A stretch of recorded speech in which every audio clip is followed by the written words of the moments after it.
All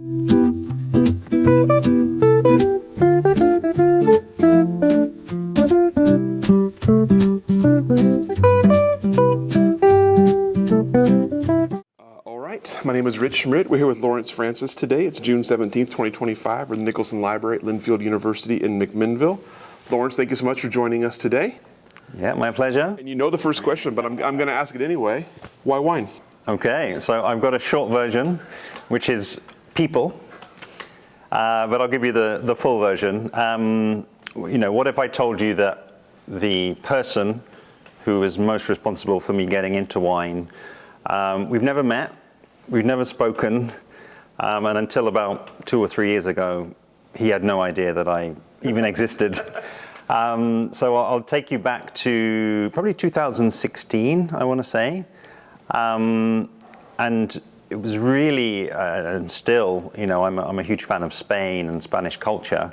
And while doing some deeper digging really around Spanish culture, I happened into food and which naturally led on to wine. And I came across actually a US importer, Bon Vivant Imports, and a gentleman called Brian Hinchberger, who I think was their import manager. And he had produced with his brother a series of videos essentially documenting their journeys around Spain, going and visiting their producers. And I think that was such a seminal moment, because for me it was the first time that I'd seen anybody really lead with the story. And the biggest takeaway was, once I'd listened to him talking about those experiences, they were so personal, there was so much detail. I actually felt as though I'd stood in those vineyards, and I felt as though I'd met those people. And I think most interestingly, out of a sort of a 15-minute video, which was, could have been an advert for the wine, and he had the motivation to make it just about the wine. He probably included about 2 minutes right at the end about the wine. So it was, again, it was people through Brian, but then it was that virtual introduction to all of the people that he'd met and the people who were making wine, and hearing these stories of going and shaking the hand of the winemaker who had these hands like shovels, and these big warm characters, and getting these big hugs from all the the Spanish winemakers. So that was really where it started for me, and I would connect that part of the story with my own experience of living in Spain, which was probably about a year or so after that. Which was primarily to improve my Spanish, and I wanted to challenge myself. So it really, that was the start of interpreting wine, was trying to get out there. I had a natural intro to some of the people I'd heard about on those videos. So those were some of the people that I started with, and got out there. I could meet them, could practice my Spanish, and I felt as though I had kind of a reason to be there. I felt as though I had something to kind of bring to the conversation, because I really knew very little about wine, and I didn't feel as though I was sort of going there as a wine expert. It was more as I'm somebody who knows how to ask good questions, knows how to interview people, and I speak Spanish as well. So that was the in. So we'll pick it back up there in a minute, but let's back up for a minute and talk about life before that. Tell us about where you're born and raised and kind of early life. Okay. So yeah, big picture. As you can hear, I'm from London. I grew up in West London, where I still live, towards Ealing, Wembley, that sort of way. I know a lot of people, know and love London. So my parents, actually, neither of them are from London. My mum is from Liverpool. My dad is from Jamaica. I've got one older brother, and we kind of went to school. Locally, really, I would say, wine wasn't necessarily a big part of our lives, and it wasn't something I was necessarily, particularly conscious of. I would say, growing up, it wasn't. Neither of my parents and my brother are, not really huge wine drinkers. And I was actually, I would say, maybe a little bit late to, get into, drinking alcohol and sort of, going out as, maybe a little bit of a late bloomer. And, but my entry point had always was beer. That was really what was around me. That was what my friends were sort of drinking. So I went to university in London. I studied at University College London. I actually studied engineering there. So I would say I definitely have a sort of an analytical side of me. I think that's something that's was sort of, I guess, was expressed through that. But I always like balance as well. And so, I actually did go down a finance route kind of after engineering, which was sort of early 2000s. It's what everybody was doing. It was what everyone wanted to do after engineering, because there was no money in engineering. So we sort of looked at the entry salaries, me and my friends, and we were like, okay, we can get this much if we go and be a junior engineer. We can get sort of 2 or 3 times that if we go and join a bank and join one of their graduate programs. So I actually ended up joining HSBC graduate program.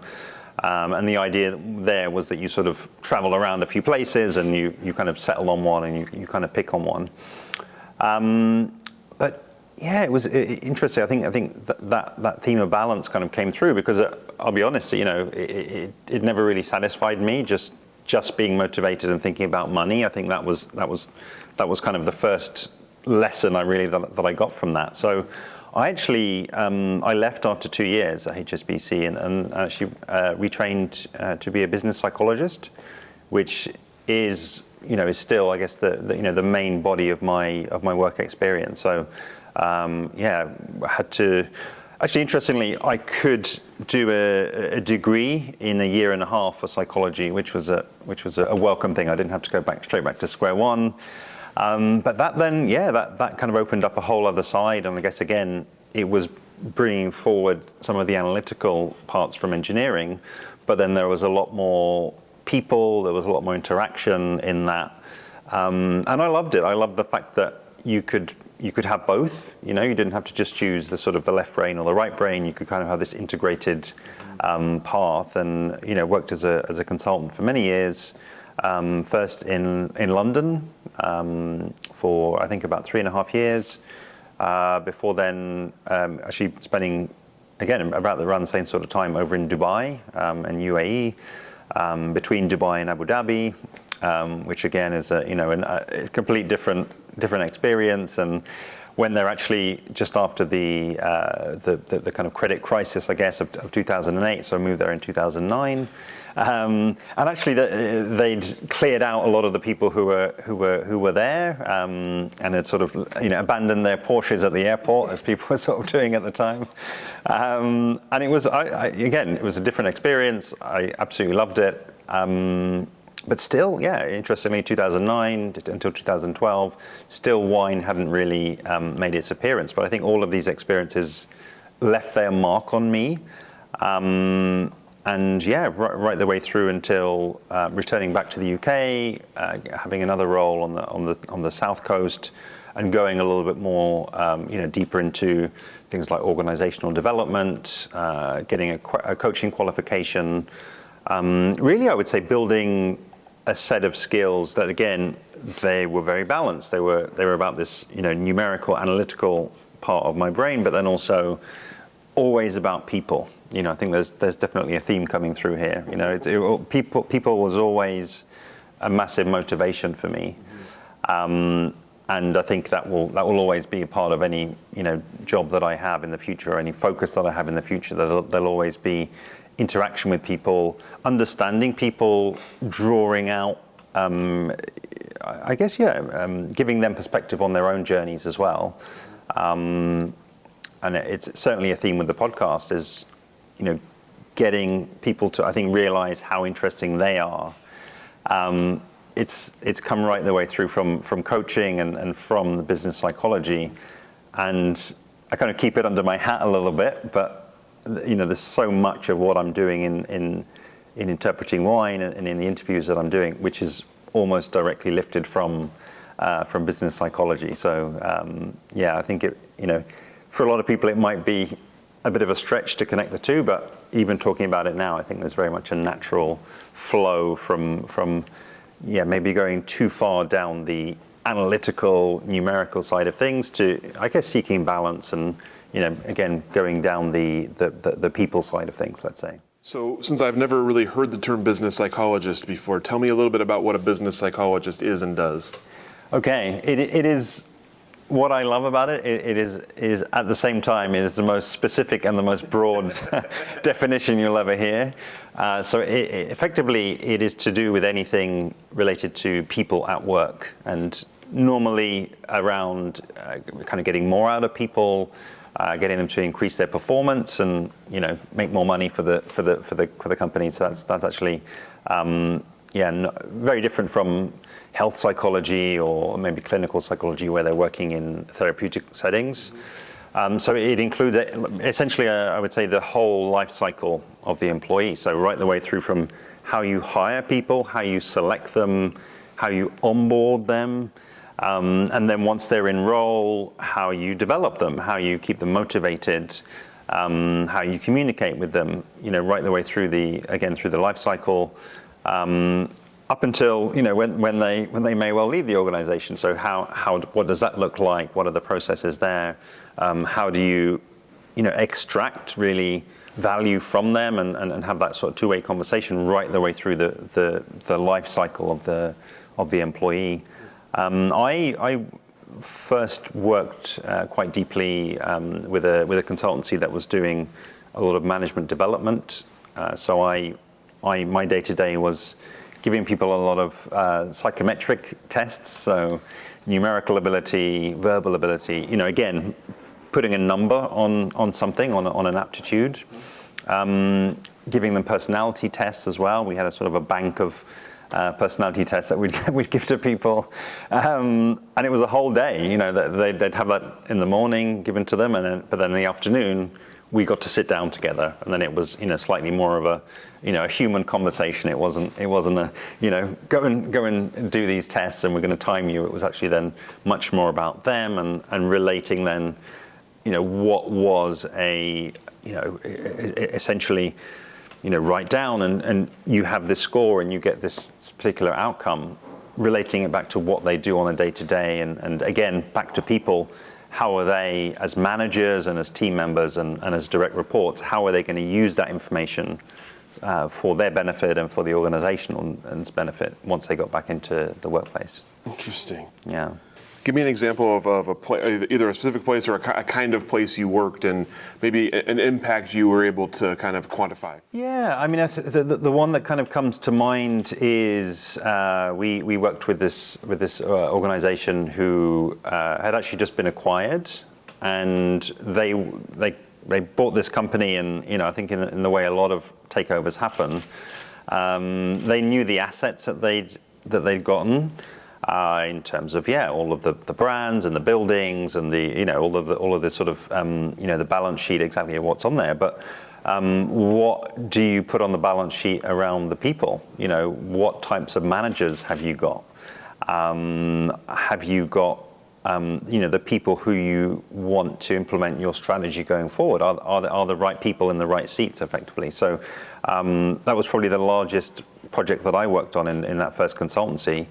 Was the company sent their top 30 managers to us over the space of around 3 months, and then we went right the way through that, and we had to, again, in that sort of similar process to what I've just described there, essentially put a report out there individually, but then also a sort of a collective report. And needless to say, and I think this is where the value kind of came, is there were a lot of changes that happened really driven off the back of that. I think when you look at the people who are in an organization in that sort of depth, I think you put a lot of people's noses out of joint in a lot of cases. People who maybe had been used to doing things a certain way, going in there with this independent process and having the sort of the numbers to put down and show back to people. I mean, I believe something like that would unlock potentially hundreds of thousands of pounds or dollars of value, because what's the value of having the right person in the right seat at that time of change in an organization? So yeah, I mean that's one example from the UK, but yeah, there are many others. As I say, right the way through from the UK to Dubai, back to the UK again. How different was it doing business in Dubai than the UK?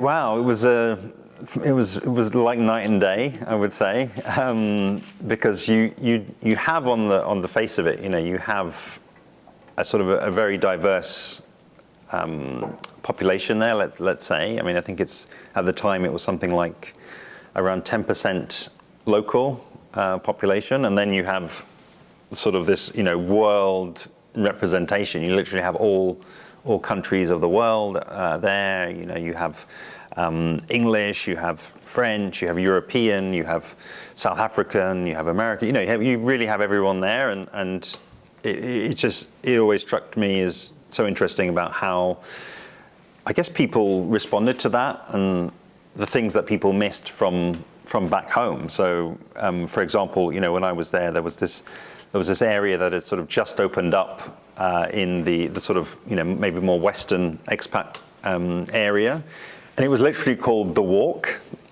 because believe it or not, that was actually one of the most difficult things for you to do in Dubai. Everything was built around the car, so just taking a walk and going for a stroll, as us Europeans kind of love to do, it was impossible. So it was like, okay, we I guess they kind of realized, okay, people are getting a little bit stir crazy, just sort of driving everywhere. So let's give them an area to walk in, and let's make it very transparent. Let's call it the Walk.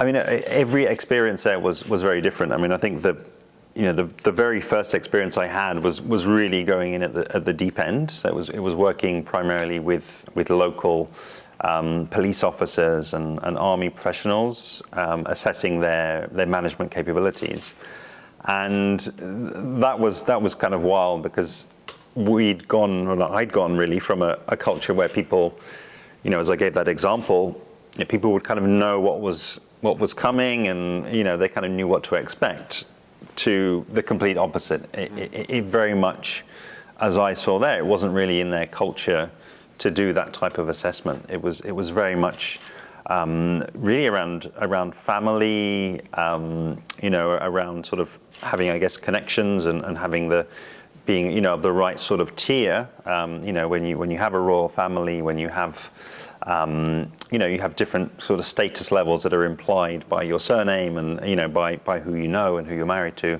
and then we sort of come in as these outsiders to then go in there and say, oh, he's a great leader, or he's not so good, or I think you choose your words very carefully in those settings.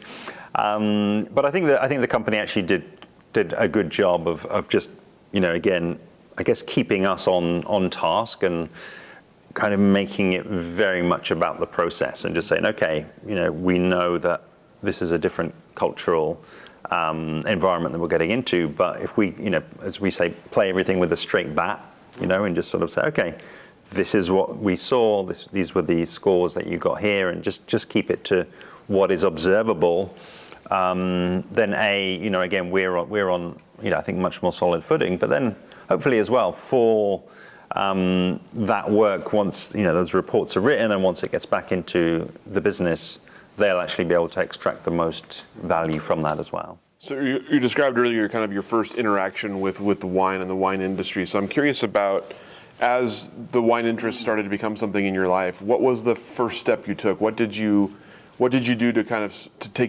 to get into the industry, to get to know what you were getting into? Yeah, I think so. I would slightly back up a little bit. So I guess from that 2016 moment, and really kind of opening up and knowing and virtually meeting all of these winemakers, and I would in essence I would say I'd been curious over the previous years, but and I'd felt that there was sort of a barrier, I guess. I'd always felt there was a barrier around potentially knowledge. I'd felt that okay, you need to know a lot about wine to enjoy it, and whatever that. And I don't know where that came from, and it's something I still am looking for, and I still ask other people around. I don't know where it comes from, but it felt very, very real. And as I say, it was almost as though that had been an invitation.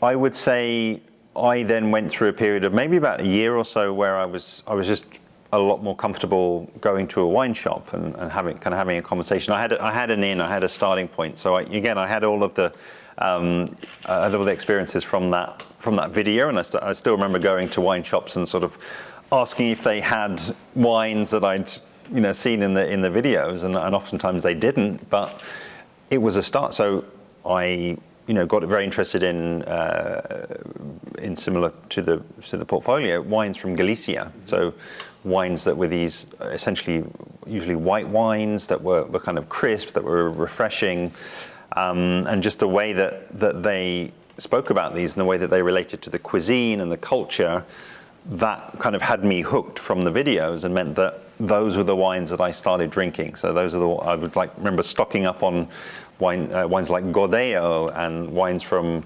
Ribeiro, and places that I'd never been to up until that point, but I felt confident going in there. I felt like, okay, I can talk about these wines because I feel as though I've been there. I feel as though I've kind of got the permission to talk about those wines.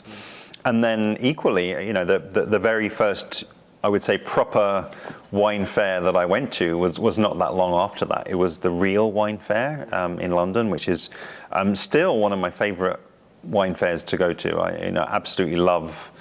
I love going there. It's primarily organised by an importer called Le Cave de Pérenne, and I've since then actually interviewed and become friends with. I think his title is their sales director, Doug Regg, and I think he and the team and the growers and just everything around that fair is so welcoming. Is really an open door for people to go in, ask all the questions, break down the barriers. The growers are all there behind the table, and it's a phenomenal fair. But again, I could go there. I could play my strength again. I just hang out with all the Spanish winemakers. It's like, okay, I've got that. That's my in. That's my safe spot. Those are my safe words. Godeo and Albarino. So it's really just that. It was just going out from there and building out from that base. I would say. But it wasn't until the following year that I guess, I would say things got really serious when I started the podcast, when I was based over there in Spain in 2017. And again, I had a list of wineries that I could reach out to. The name of the podcast is I think is probably quite interesting. Interpreting wine. The idea for me had always been to sort of leave the door open to working with some of those wineries who maybe it was a very Spanish focused winery and it was a very Spanish language experience to effectively kind of excavate and translate some of those stories into English. So the early visits to wineries were almost exclusively in Spanish. So I don't like to do things the easy way. So I used to go to the wineries and say sort of clip on a lav mic, do the tour in Spanish. And then afterwards, I'd kind of go home, and I maybe wasn't the most diligent at spitting back then. So I'd sort of be like, okay, what did we talk about? And needing to get back into the detail, some days or weeks after, but having the full list, the full conversation in Spanish, and then really trying to organize what I'd heard, and then bring that across into English and kind of tell the story of my visit. So I was very much an explorer, kind of going out there into these wineries and into these primarily Spanish language wineries, and kind of bringing back that story into English. And I remember the first episodes that I recorded, I called them behind the bodega door to kind of give that element of, okay, we're going somewhere a little bit off the beaten path here, and we're going to uncover those stories. We're going to bring them back, and you're going to kind of get to learn about these stories, through me, but effectively directly from the producers themselves. So how did it go from you as an explorer to you wanting to have the podcast, to have the channel? What made you kind of think that was the way to approach this project? Yeah, and well, interestingly, the visits were always for the podcast. So even those early visits, I knew. I say they were always for the podcast. When I went on those very first visits, I had no idea how to make a podcast. Again, I don't like to do things the easy way. And I had an interesting motivation because as I mentioned, I was living in Madrid, and I was there primarily to practice and improve my Spanish. So I had a 6-month contract working as a translator, and that project was coming to an end. So this is what 2017 September time. Which is when the first episode of Interpreting Wine was published. But I'd actually, so one of the most difficult things to do in Spain is actually get a job in English that's not teaching English. So it's full of. I'm sure you've been there. It's full of English and Americans who are teaching English over there. And I thought, okay, let me try and be one of the 1% who doesn't go down that route. So I was like, okay, let me do something a little bit different. And actually, an opportunity did arise where there was actually a tapas tour company who were advertising for somebody to do their social media. And I thought, okay, this is it. This is mine. So I went through sort of a couple of rounds of online interviews. And then the person they wanted me to interview with was away for sort of 2 or 3 weeks. And they said, okay, you're going to be coming in, to interview then. And I kind of thought, okay, what can I do in this 2 or 3 weeks, kind of to occupy myself, to position myself to be the best candidate? And I thought, I know, I'll go out there, I'll start a wine podcast. So I'm like, I will be the only person that they've got going for this job that has a wine podcast. It's like, for sure, it's going to be me that they choose. So all of what I've just described there, getting the equipment, going out there, doing all the translation, publishing, all of that, it all happened in less than 3 weeks because I had one episode up when I went along to that interview, and I was like, okay, yeah, I'll sell them on that. They'll be so interested in that. Of course, they didn't want to talk about that really. They wanted to talk about social media and all the things that I didn't really, have masses of experience with. So needless to say, I didn't get the job, but I did have, arguably something that has become, much more valuable, which is the experience of getting out there and doing the interviews, of having a podcast, and then it really just sort of snowballed from that. I was sort of already in too deep. I'd already sort of gone to, I think it was sort of 8 wineries by that point, and I guess the impetus was getting the job and staying in Madrid, but I was hooked. I just loved it. I loved how responsive people were. I started maybe going to some places where they did speak English. I was like, okay, let me make it a little bit easier on myself. So met and still really good friends with a producer in Rioja. It's an American wife and a Spanish husband, and they were episode 5, I believe, on the podcast, and we're still in touch, and I've been back there several times since. Another really good friend, Daniel Ramos, who's based over in Madrid, and we have done multiple interviews following that. I've gone back and actually done collaborations with the region there, DOP Cebreros. This time last year, I was over there at their annual fair that they now have. So, I think long story short, I think that those early relationships are really, really special to me. And I feel as though going somewhere and shining a light and, really just extracting what is a very valuable commodity in terms of the story, going away and doing the work in terms of getting that out there, people really remember that. I think people really value that. And again, those early days and those early experiences, I think it's have grown and are still some of my closest friends in wine.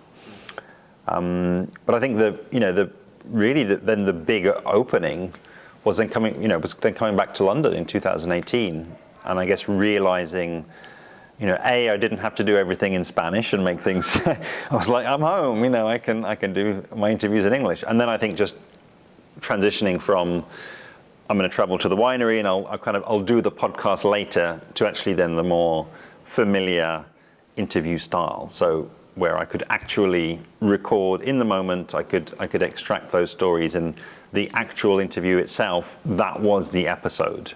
And that then meant that I could produce things a lot more easily. I could produce things a lot quicker.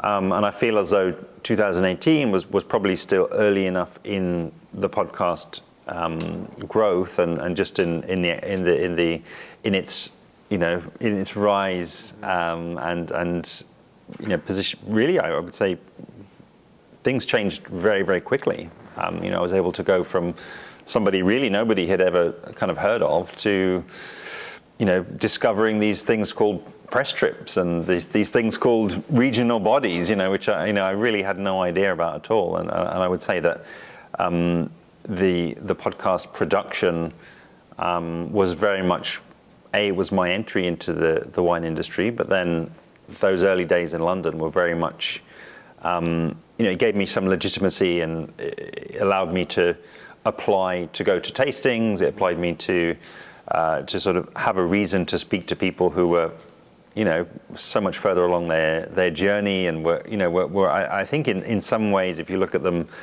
just in terms of the way they showed up, they were almost unreachable, and I could turn up and they were happy to talk to me. So it was quite the experience, and 2018 was I think another really pivotal year in the development. So tell me about you mentioned obviously Spanish wine was the safe space for you and the beginning of this.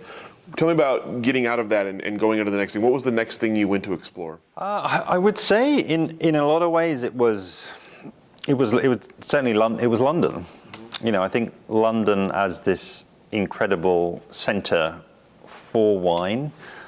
In a lot of ways, it is a microcosm of the world of wine. I think a lot of people will say it's the best place in the world to drink wine. The UK has its own wine industry, of course, but I still think there's a lot from our past in terms of being a trading center, and feeling that we've got and we can access resources and experiences from all around the world. I still think there are sort of echoes of that. And so almost in a way, it was just that feeling of being able to stand still and have everything kind of come to me in a way. And I think that's maybe something I tapped into. Everything. It was okay. I can taste New Zealand wine. I can taste Australian wine. I can go discover and build on things like from the Real Wine Fair. I can go down to natural wine bars. Really. So the numbers are in that 2018. I produced 220 episodes, which is pretty crazy. And I think it was just a relief of not having to do things in Spanish and just having the ability to just do them, and again, minimal editing and sort of getting them out there. So I would say on one hand it was exploring the world of wine, but it was also just exploring my own interests. And I think it was really then the start of the formulation of things like the storytelling models that I use, and putting structures around how I talk to people, for a number of reasons, so that people felt more comfortable when they were being interviewed, so that people who were listening could actually follow the conversation.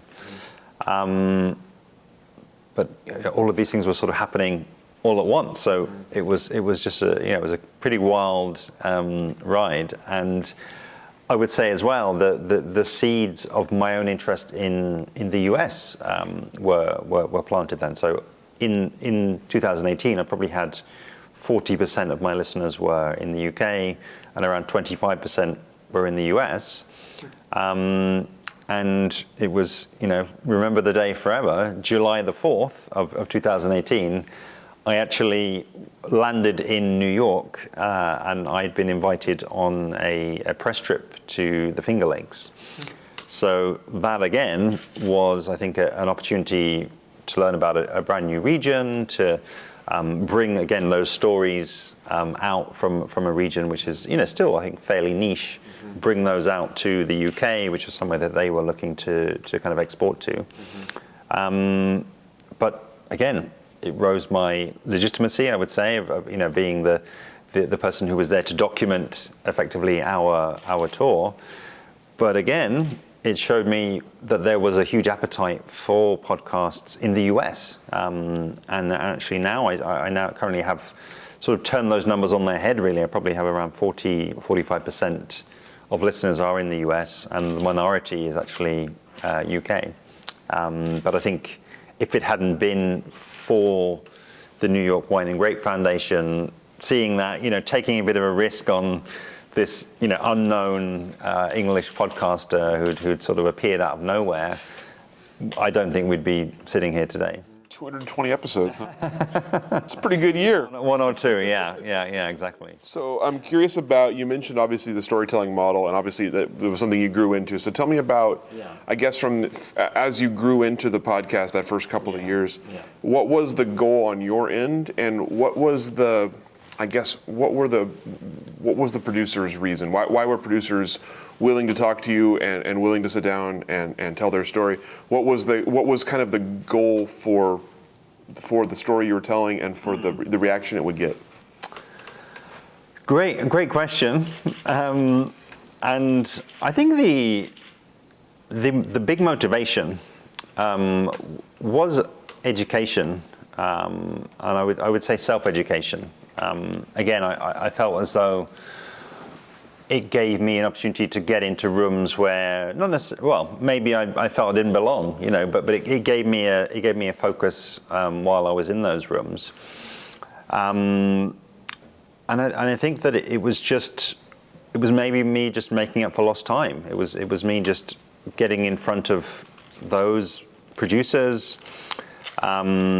As I mentioned, to learn about those different regions, to learn about those different grapes, and to kind of taste those wines, to broaden my palate, to experience all of those. And I think for a lot of the producers, if I had to sort of think back there to some of those, I guess the earlier interviews, I think actually there was curiosity from them about the format.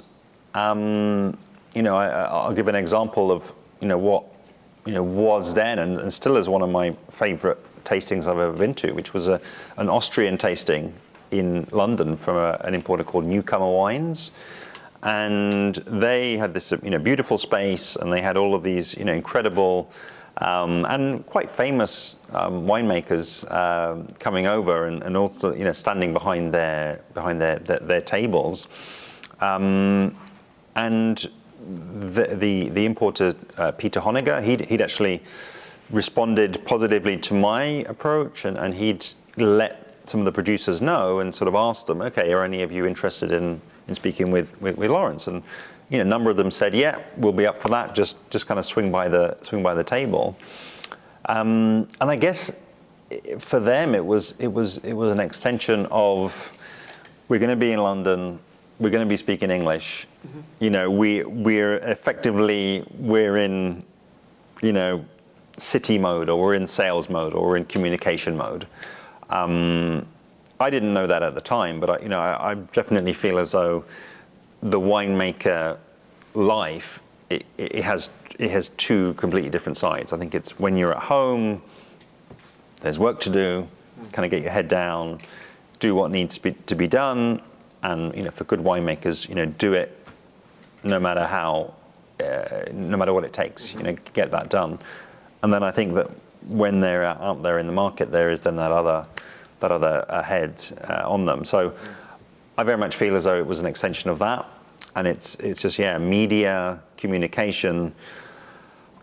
I would say as well, a theme that I've picked up over the years is that when it's done for you, I would say that a lot of winemakers are very receptive to that. One thing that I've kind of been tracking over the years is how many wineries have social media. How many of them have an Instagram account. You can make a list, and I'm sure that at this stage now it's a lot. Even a lot of those sort of smaller French producers, they're now getting their begrudgingly getting their Instagram accounts and getting their hashtags and all the rest of it. But I think that when you then ask, okay, how many of you have got a podcast, or even before that, how many of you have appeared on a podcast? I still think there's a gap there. I still think that there's, again, people, I think they will appear and they will kind of guest when the microphone is put in front of them, when it's kind of laid on a plate for them. But for whatever reason, I still don't think it's necessarily an experience and a medium that they will seek out themselves. I personally think that's a shame, because I think it's one of the most amazing medium for long format storytelling. I'm sure you'd agree. Definitely agree with that. Yeah.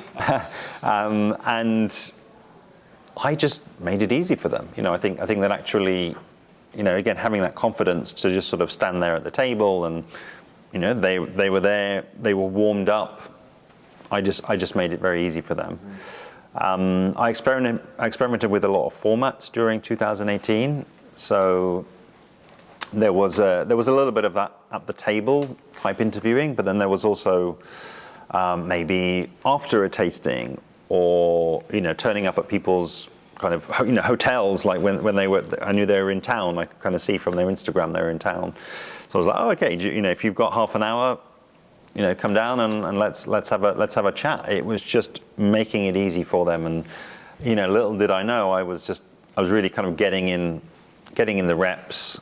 I was educating myself, but I think actually, to your point, I was actually giving them an avenue to tell their stories via a channel that they maybe had heard about. Not everyone had actually heard about it back then, whereas aware of podcasting, but I think once they did it, they often say, "Oh, that wasn't as bad as I thought it was going to be."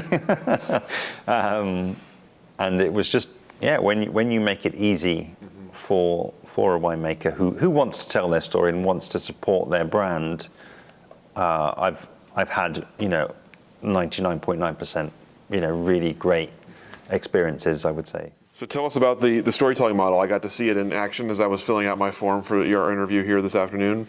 Tell me about the model as you've described it, and how you came up with it and how you use it. The really interesting thing for me actually is that the development of the storytelling model is really closely linked to Oregon. So as we go through 2018 and 2019. The opportunity. Well, I should say as well. I then actually started working in wine, so I got a role with an importer in the UK called Davies. Started at the bottom, and started in working in the wine shop. But it was great because it gave me the opportunity to have those interactions, and I guess in a lot of ways then start to apply what I was learning through doing the podcast. And I think the way that I spoke about wine was, again, it started with the people. It was always around, okay, finding an interesting story behind the bottle, and then starting there. Whereas it was quite noticeable. Almost all of my colleagues, they were starting with the wine. They were starting with the description of the wine itself. And for me, it was obvious to start with the people. But okay, I was new. But I did sort of stick to that, and that kind of became my thing. Oregon had actually appeared on my radar in 2018. So during that time, and again back to Doug Regg, who I'd mentioned, as being from the importer that founded the Real Wine Fair, and we'd sort of stayed in touch. And I don't know exactly what the impetus was, but I started asking around, if I wanted to do an Oregon series or an Oregon episode, who would I speak to? And it was, okay, Doug, that was the guy. So we tasted some great wines. From memory, Kelly Fox was certainly on there, Ovum Wines, and one or two others. And kind of fast forward to then 2019, I then started to kind of just reach out to regions and be a little bit more proactive. And it was then that I came across, of course, Oregon Wine Board, but then also the Willamette Valley Winery Association. And it was really, with their support, and I'll, be sort of eternally grateful to them that they invited me to come over and do a week of interviews. And as I'm sure you can imagine, I really, was so grateful for the opportunity. I thought, okay, how many interviews can I can I get within a week? And it turned out, I think it was only 6 or 7 nights, 20 interviews. So it was pretty, and that included, of course, all of the traveling. So all of the interviews were at the winery, almost entirely with the winemaker. And I'm sure you can imagine then sort of, peeling myself back onto the plane to go back home. My head was spinning. I really had all of these stories. My approach up until that point really had been to aim for around half an hour for the interviews, but I really couldn't get people to. I couldn't get to the bottom of people's stories in less than about an hour. So I had all of these, 20 sort of hour-long interviews to edit when I got back. So again, head was spinning, and it was really just getting down there, and just had to get them out of my head and get them sort of organized. And of course, that was January 2020. As I was sort of finishing up and getting these out there, I realized that that the world was sort of shutting down, and that in hindsight, it was actually a wonderful time to be putting those out there, because wineries who all of a sudden couldn't travel, couldn't host anyone, they had this incredible resource. And even I looked back on the sort of on the data from those. I think we got to sort of the last time I looked, it was around 25,000 plays that had come from those. And what I always talk about is actually the duration of listening. So it was something like 15,000 hours of listening, which I think when you kind of line it all up, it was I think 2 years or 2 point something years. But that's great, and I think that's wonderful to enable those winemakers to still keep that connection, because most of that listening was remote with people in their houses, mainly in the US. So again, got me into that market. But I started to look at. I noticed there were some episodes that did better than others, even within those 20 really high-performing episodes. And I was like, okay, why is Doug Tennell's episode? Why does it have 1.3? Listening, which meant that people had been playing it and then going back into it. Why is Claire Carver's, so high like that? And one or two others, can't name all 20, of course, but I thought, what's going on here? So I went back and started to analyze all of these. And a really funny thing happened was I'd start listening back to them. Like, I'll just listen to the first 5 minutes. And I ended up just listening to the whole thing again and again and again. And I termed them black hole episodes, because you kind of, once you press play, it was difficult to kind of, get out from them. And again, after some analysis, I realized that all of those episodes, they were all telling what I now term as the 6 wine stories. And they were telling them in a very specific order. So almost without fail, they would start with people, which of course, that was the hook that I was the happiest to explore. But we'd always go deeper. We'd always go into the second story, what I call culture. So we'd always go into who was around them, and what were the food that was around them, the influences, what it was like growing up where they grew up and what it was like to be based where they grew up. So there was always a much deeper exploration around that.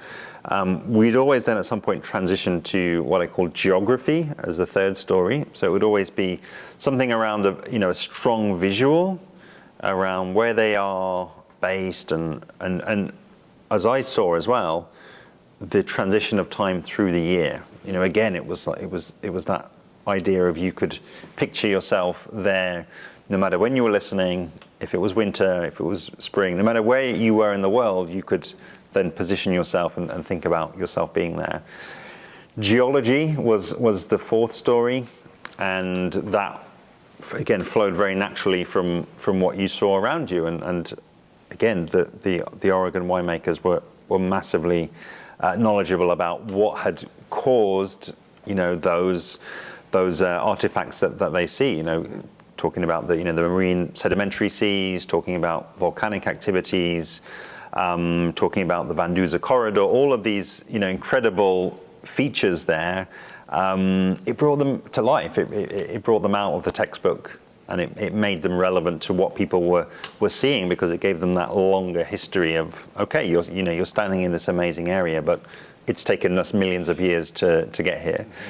And the thing is, you'll notice, no mention of wine yet. But then, we'd always get to wine via the vineyard. We'd always speak about what they were doing out in the vineyard, who was working with them, what their priorities were. Before, in the sixth and final story, talking about what happened in the cellar. So again, into, I guess, the nuts and bolts of winemaking. So getting into the fermentation vessels and getting into the maturation and again all of the things that are usually kind of hidden from view, and it then just sort of it appeared, and that's still, I would say, that the model that I use that gets the most, or that gets the biggest response from people. It's saying, okay, there are these 6 wine stories. We start with people. We go to culture, we go to geography, we go to geology, we go to viticulture, and we go to enology, and there's just that flow through the story, which I would say it starts with the most relatable element. It starts with people. It doesn't start with what's in the glass, but then it kind of buys you people's engagement, and it buys you time and permission to then take them further down the rabbit hole and make them and help them to realize what's completely unique about you and what you've kind of got going on. That's awesome. I love that. It feels very familiar too, I have to say. You mentioned permission, and I think it was something you brought up earlier as kind of the boundary in wine that you were aware of without understanding why. Tell me about that for yourself, and as you approach the podcast, how do you approach that part of it? How do you approach the kind of the barrier to wine, whether it be a language barrier or a cultural barrier? How do you try to make it as relatable as possible? I think it's people. I think that's really where I would recommend anyone starting. It's where I always start. I always start an interview. And I just think that there are very much there are no barriers basically when we're talking about people. Because why? Because we can all relate to that. We're all humans, and no matter where we're from in the world, the kind of saying people buy from people. So start there. And something I would also add to that. And it's something that I see being on this side of the mic, or on your side of the mic, I should say. There's a theme that I've seen developing, which is where I would say people don't go far enough. So what does that mean? I mean, I've heard it during this trip to Oregon I'm currently on, where a winery is describing what makes them unique, and they'll get as far as saying, we've got a female winemaker, and we've got a female winemaking team, and that's amazing. Or they'll talk about live certification, and they'll talk about salmon safe, and they'll bring out what I think are really important elements of their story. And I would question even the female winemaker story, but certainly the certification story. I would question how relatable those are in the first instance. And I think what I always try to do, and it's funny again, the word permission. It's happened so many times when I've been doing interviews that I'll tee people up to tell their people story, and they'll give me maybe 2 minutes, and then they'll stop. And then I term it permission. I need to give them permission to go deeper, to go to the next level down, maybe asking a specific follow-up question. And I have a lot of maxims, a lot of phrases that I use, but one of them is all you've got is your story, and I think to actually tell that more fully, you don't need permission, and get into the why. Get into if a particular house is focusing on sparkling wine, or they're focusing on pet nats, or they're focusing on a particular grape variety. I think getting into the why, what is, and again, getting into that through the people. Somebody is steering that boat, that is steering in that particular direction. Why are they steering that? What are the experiences that made them want to do that? Don't just leave us at that kind of fact of, oh, this is what we do. Go under that. Actually unpack that for us. And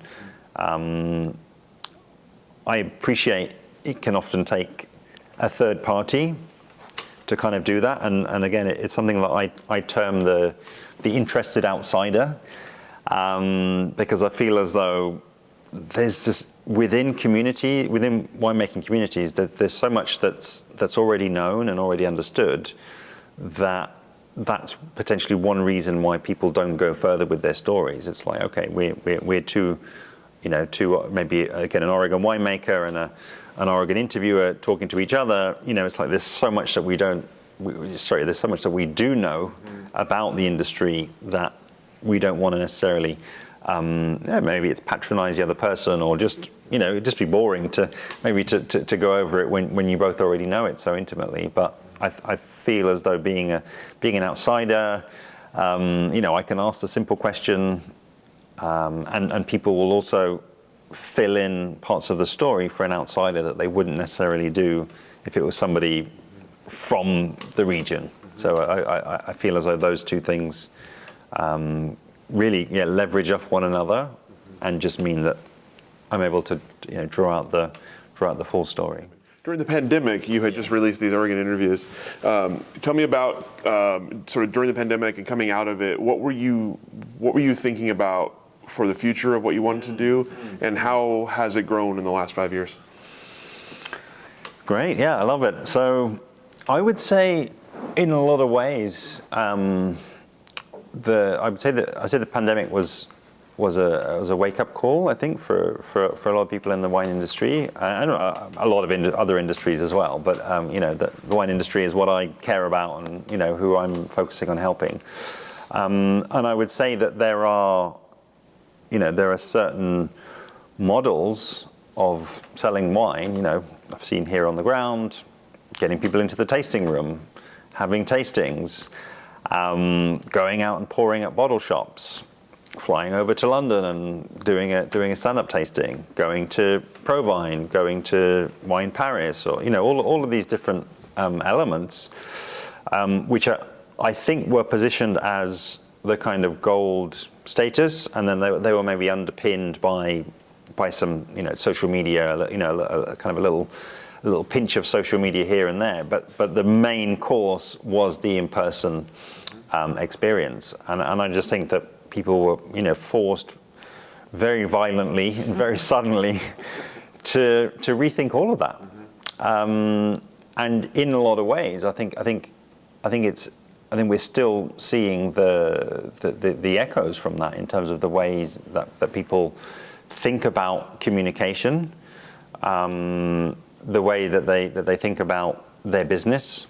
running, and I think that really gave people like myself, it gave, I think, a lot more credence to messages that I'd already started to sort of tell. I'd already started reaching out to regions to work with them and collaborate with them, through 2018 and through 2019, and that had led to a lot of those travel opportunities. Whereas now, as we got into 2020, it was a region who couldn't travel and wanted to maintain that connection, who was I think then saw the value of something like interpreting wine, and they could still get their message out there. So that was really I guess the first opportunity to work on a paid basis with regions. I had to upskill myself very quickly as well, because everything till that point had been in person.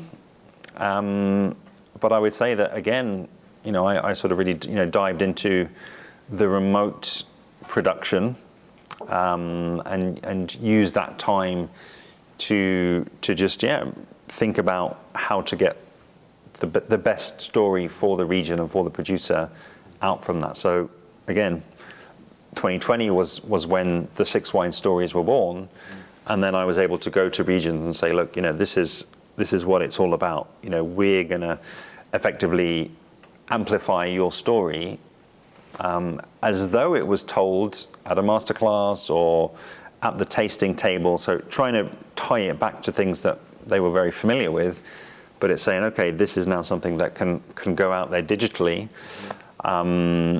It's a medium that people will listen to and engage with at length. I think the last time I looked, it was around 25 minutes that each play. So, it's not something appearing in your Instagram feed as you go through, and 3 seconds is a view. It's very intentional listening, and I think having those statistics, being able to start to understand who was listening and how they were using it. So I have a lot of people who are studying for diploma, for Master of Wine, a lot of people who are in the wine profession who are looking for new agencies or new producers to work with. Just telling that story, I would say. So with that, as you mentioned, with the kind of the entry into the virtual and the travel not being as a necessary of a part of your project, tell me how it grew from there, and how have you, as you have kind of honed it over the years, what are your goals now in terms of sort of number of interviews, number of regions? How do you sort of look at each year, look ahead at a year and say, this is what I'm going to do going forward? Yeah, I would say. Well, I'd say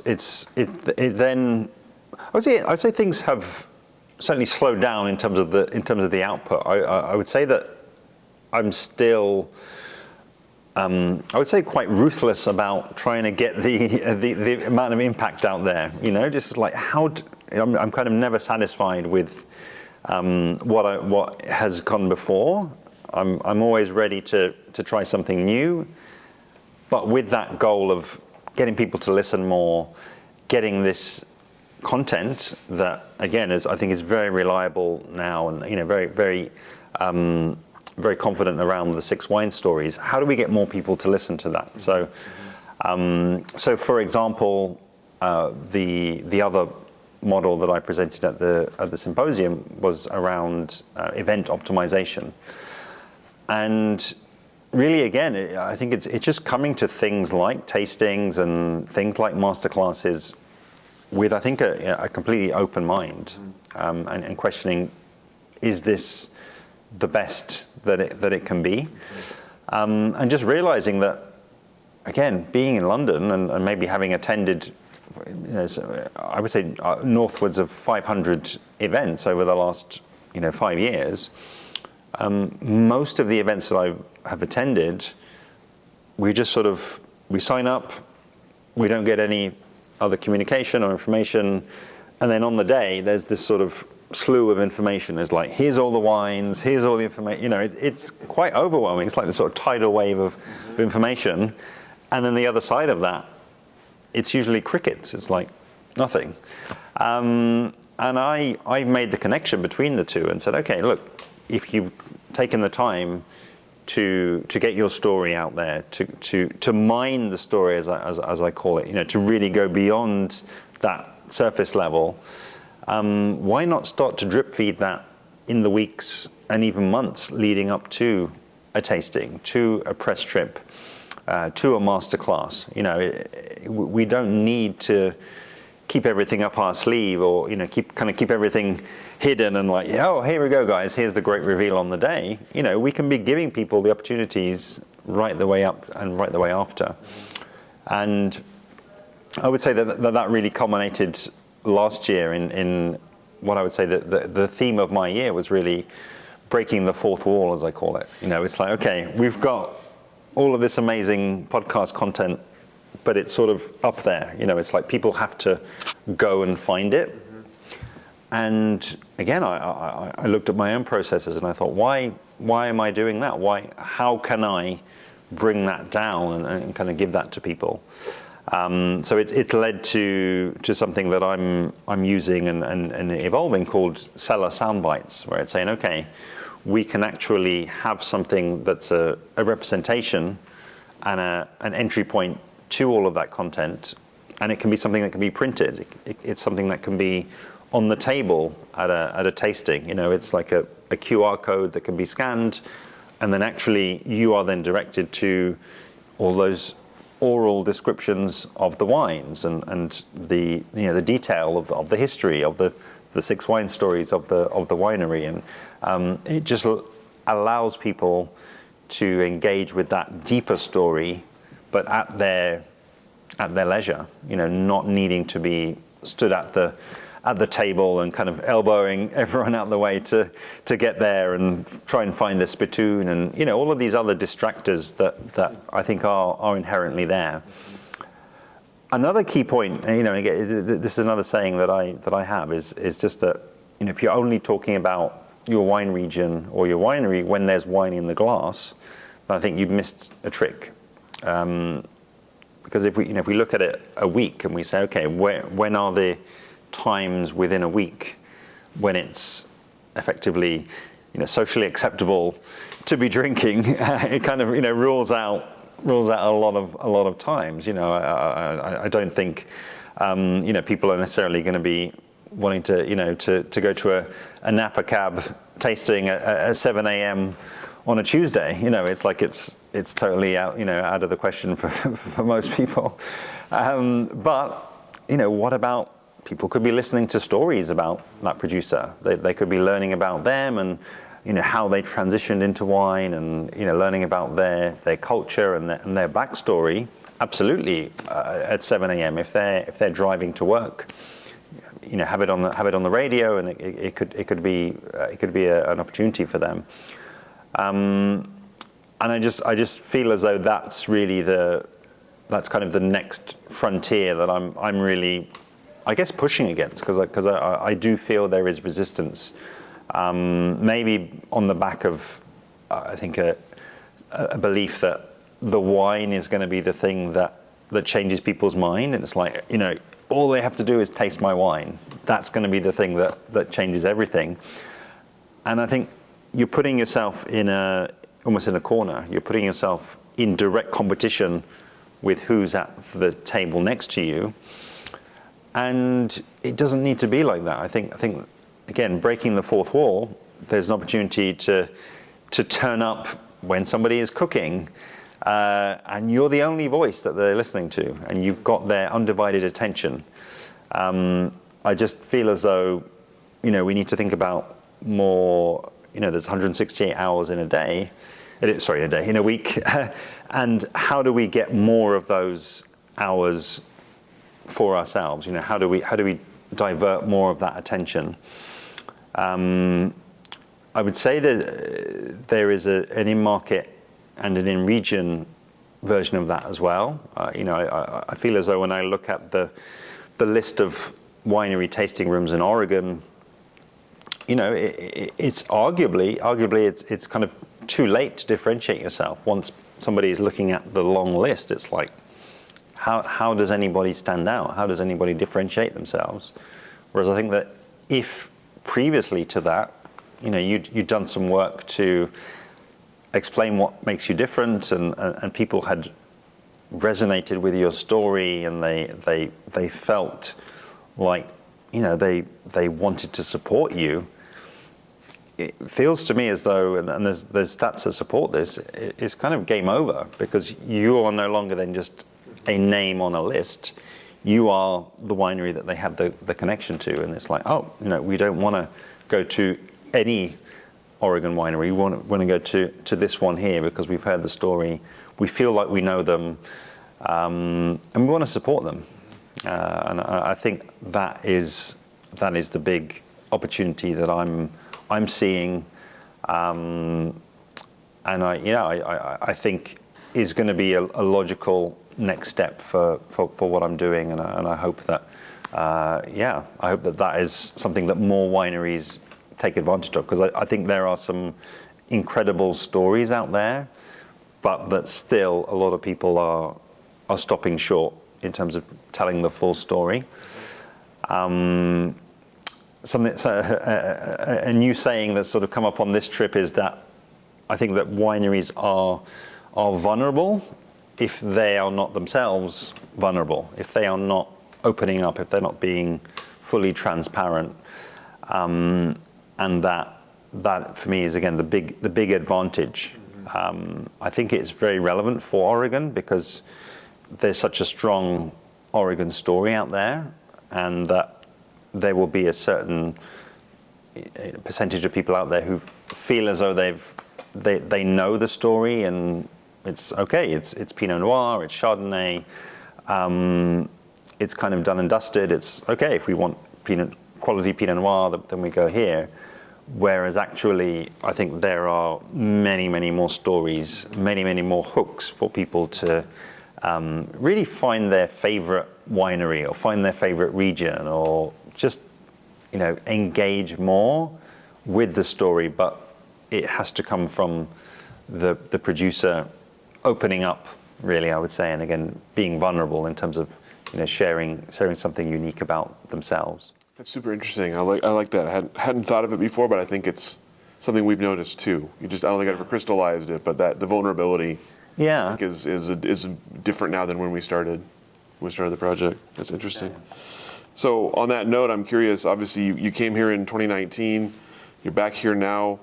What has changed in Oregon? How have you seen Oregon change, and what does the industry look like at the moment? Great question. I'm not sure that I'm qualified to say what's changed, because again, 2020, it was January 2020 was that very intense, going around to those 20 wineries. I don't do things by half. So 2025 this year in February, I came and spoke at the symposium, but that was literally a flying visit. 4 nights, I think it was, I came for. So it was really come for the symposium, give the talk, and really then kind of fly back. I would say from that and preparing for that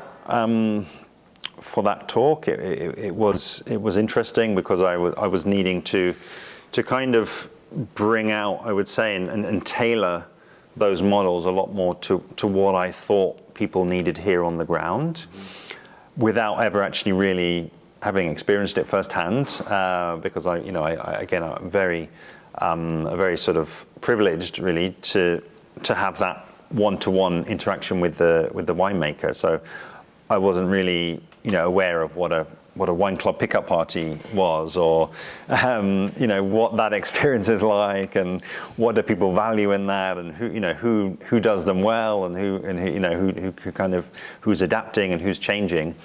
And that's really been the motivation for me to return now. So I'm currently on what I call a 4-week research trip to Oregon. To again, it's funny, the third time I'm coming here, but really the first opportunity to kind of do it slowly, to see and to look and to observe, and as I have been doing, just sort of being a bit of a fly on the wall when I go into tasting rooms and just sort of, observe and just sort of, pick up what people are kind of saying.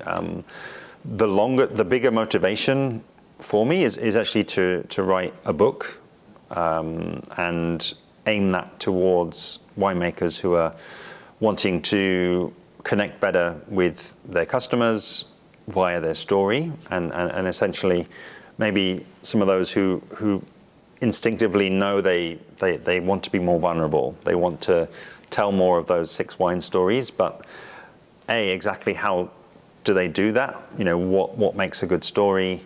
But then I think also just making it so making it clear that, look, this is not a nice to have. I actually think it's mission critical for those winemakers to do that, because again, we've got the high level overview and the stats around the bigger headwinds for wine and the bigger challenges for wine, which I'm sure we've all come across and we've all heard. But I think the most interesting thing about being here has been being able to go under that, because I think that actually then within that broader helicopter view, there are going to be wineries who are doing incredibly well. There's going to be wineries who, when you ask about who's telling a great story, the same names kind of keep coming up. Oregon is in a fascinating time, because there's I think on the back of great winemaking and its reputation, now there's a lot more investment coming in. What are the impacts from that?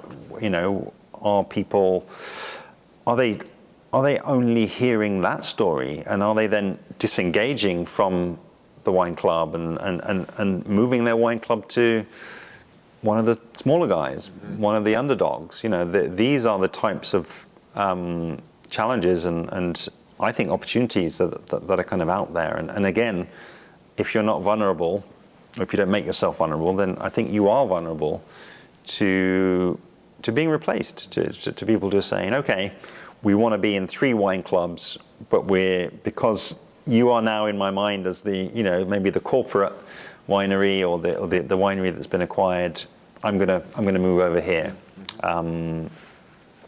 So I think just in myself, maybe I realized I myself hadn't gone far enough down the Oregon rabbit hole, as it were. And so I've had an incredible experience, going and visiting wineries, as I say, going there firsthand, going to tastings as well, and kind of these group tastings, meeting a lot of producers who are not exporting to the UK. So I've had some really amazing wines on the ground here as well, and I've already got my stack of suitcase wines ready to go back. I think it's sitting at about 10 last time of counting, but I'm sure there'll be more going in there when I go back. Self-disciplined. Only have 10 so far. There's still a week left, so who knows where we'll get to. But I think it's that. I think it's just, I think it is sometimes easy for people from outside to sort of say, do this or do that, and I don't want to be one of those people. I want to actually be sensitive to the realities. Be sensitive to the fact that making good wine, it doesn't make itself. It's a more than a full-time job, and I think that for a lot of people, marketing and communication is not their bag. It's not the thing that lights them up. It's not the thing that kind of gets them going. And almost in a lot of ways, bringing that, what got me started in Spain, it's I think if you can make it easy for people, if you can show them the path, and I think you have to earn their trust, then I think there's a really bright future for Oregon. I think for wine in general, but I'm focusing here. I think maybe learn my lesson in terms of start with somewhere that's English language. Start with somewhere where there's a great community, where there's a great connection, where there's great understanding, and where there's great wines, and then almost it's I think you're looking at going from good to great, really. Then, in terms of, okay, how can we get that story out? How can we organize it? How can we get it written down? And then I think, the thing that's I'm really seeing here as well, how do we get that into somebody who's not the winemaker? I think that actually that is the kind of force multiplier.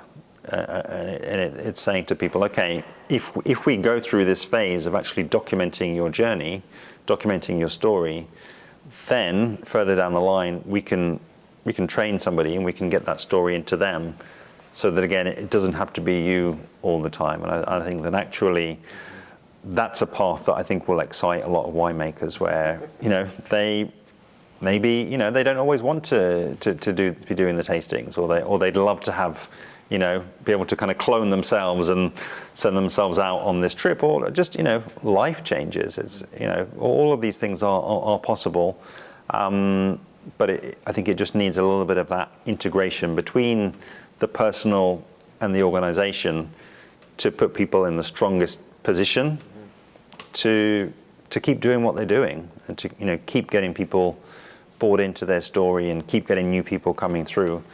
There'll always be people exiting, the tasting, the wine club, and moving out of the area. There'll always be this turnover of customers, and it's saying, okay, maybe now the goalposts have shifted a little bit in terms of what are new people looking for, and just making sure that the wineries are kind of set up for that. So you give us a little bit of a hint of kind of the transition you're taking with storytelling now, not just about brand, but also about event and things like that. Yeah. Tell me, as you look ahead for yourself, for the podcast, for the project, what's on your horizon? What are you excited about?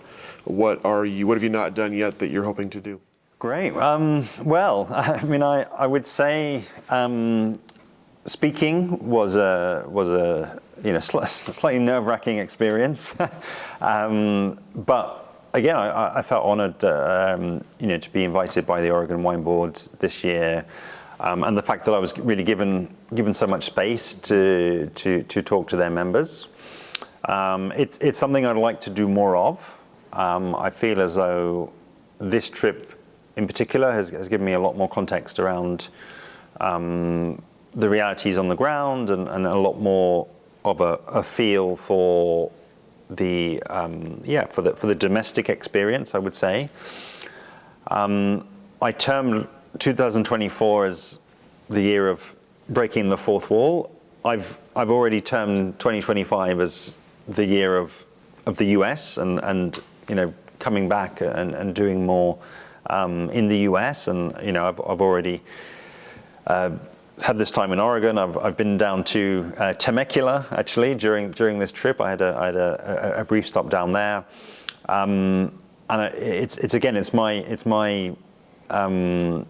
belief, and I think I'm getting more and more evidence from all of those experiences that storytelling is really a huge leverage that I think it's going to become not an option.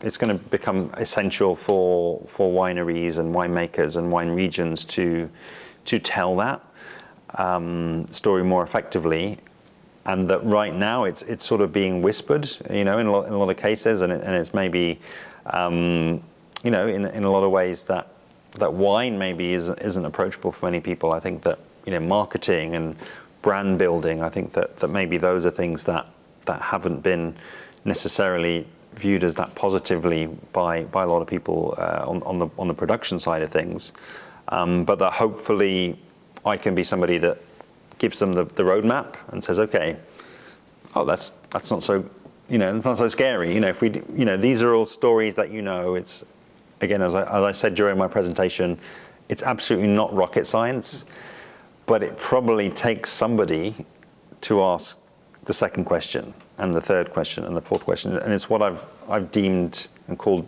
mining for the story. And it's like, okay, if we keep going, guys, if we keep going down there, there's gold down there. And I have had some pushback where people say, okay, what if we're not that interesting? but I genuinely, I feel as though everyone's got something that they can bring to the party. Genuinely, and it's down there. But we just sometimes we have to just mine. It might be the fourth or the fifth or the second meeting, or there's something there, and I feel it though. I feel as though actually spending an hour with somebody and recording a podcast, again, it's permission. It's permission to mine those stories, and I think using all of the skills from my background, creating that environment, getting people to open up, and really get down there and bring out the good stuff, and then present it back to them and give them things like toolkits and give them clips from the interviews and give them all of the resources that mean that basically they are set up then to share those, and they are set up to benefit from their own stories. So I think in a sentence, it's that it's making sure that wineries are able to benefit from the stories that they've got, which they may not have capitalized on up until this point. All right. All the questions I have for you. Anything I didn't ask that I should have? Anything else you wanted to talk about that we haven't talked about? No, I think I very much appreciate the work that you're doing here, and I think the Oregon wine industry is very lucky to have this incredible bank of stories really here. And I think that's my wish for Oregon. As I'm sure you can tell, I'm a huge fan of what's happening here. Got friends here now, and I've got people who I'm happy to take back their wines and kind of tell the stories on their behalf. And I just hope that what you're doing, what I'm doing, and what I think a lot of content producers are doing over here. I just hope that wineries capitalize on that, and they see the benefits, because again, I just think there's something really special happening on the ground here, and I just love for the industry to keep growing and to be around and prospering in another 50, 100, 150 years. For sure, absolutely. Thank you so much for that, and thank you so much for sitting with us, sharing your story. Welcome back to Oregon. Glad you're enjoying your trip this time, and we'll go ahead and let you off the hook. Okay. Thank you.